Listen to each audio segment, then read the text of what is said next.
Welcome to Nicole Sauce's Thought of the Walk, episode 22, I think. It's a Tuesday episode, and it's always great when you're walking your dogs and you manage to get them, in the squat position at the beginning of your video.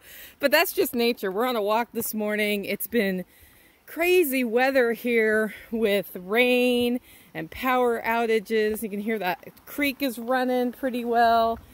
And it got me to thinking just about, well, I've had lots of reasons to think about the circle of life. We got blackberries coming on right now. My dog is sick. And, she's been with me 13 or 14 years. It's somewhere in between those two numbers.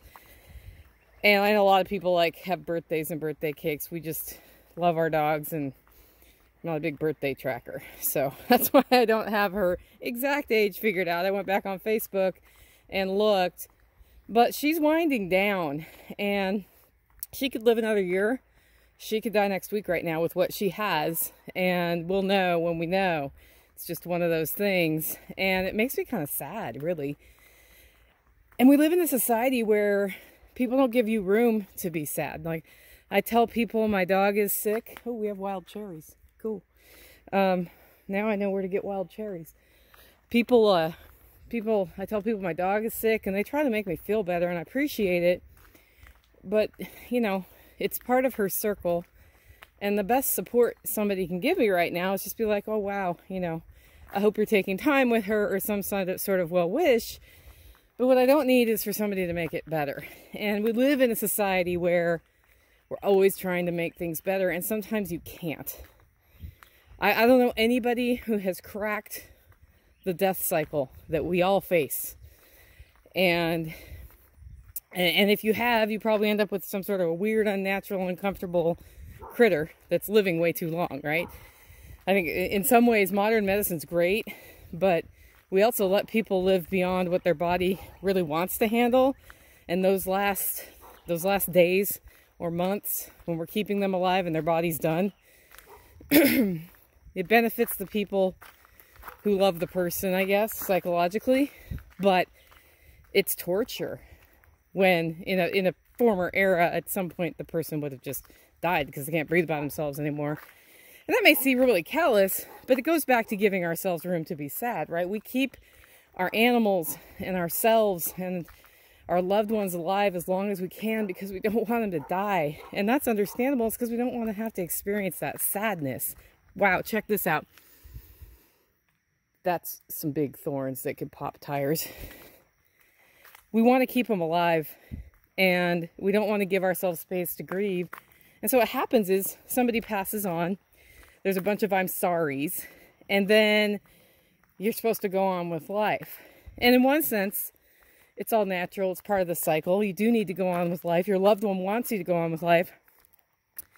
But sometimes when you're sitting there in your living room, where your dog used to hang out with you by your chair, and you reach down and your dog's not there, you just feel sad because they were, whether that's a person or a dog or whatever, cat, goldfish, I don't know.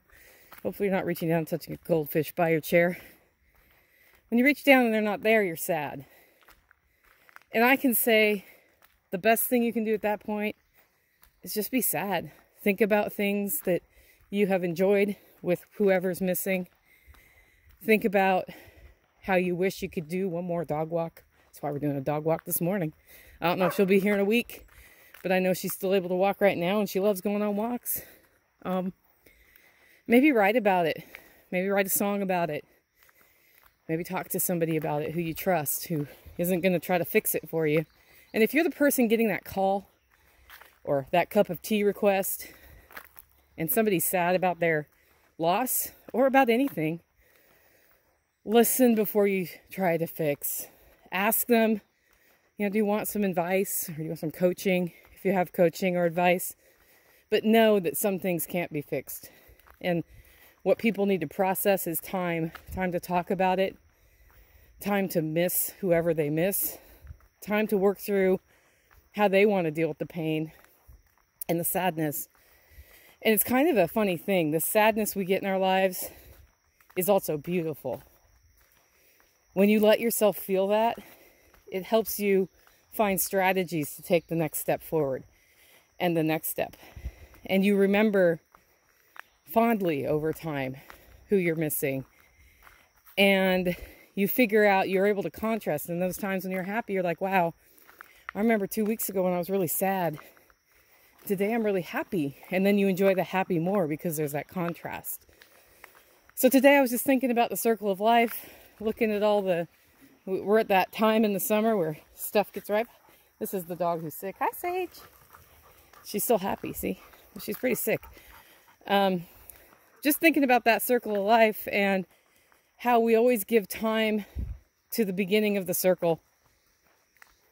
It's funny that circle of life is supposed to be continuous, but it has a beginning and an end, huh? But when we wind down to that last transition, we are afraid to look at it.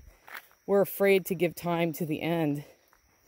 And giving as much time and attention to the beginning as to the end is how we come through that whole process in a positive way, or with our loved ones. So today, think about that. Think about where you are in the circle, where some of your loved ones are, and maybe take a minute to appreciate somebody or someone or some animal that has moved on. Take time to appreciate someone who's still there. We'll be back on Thursday with another Thought of the Walk. Make it a great week.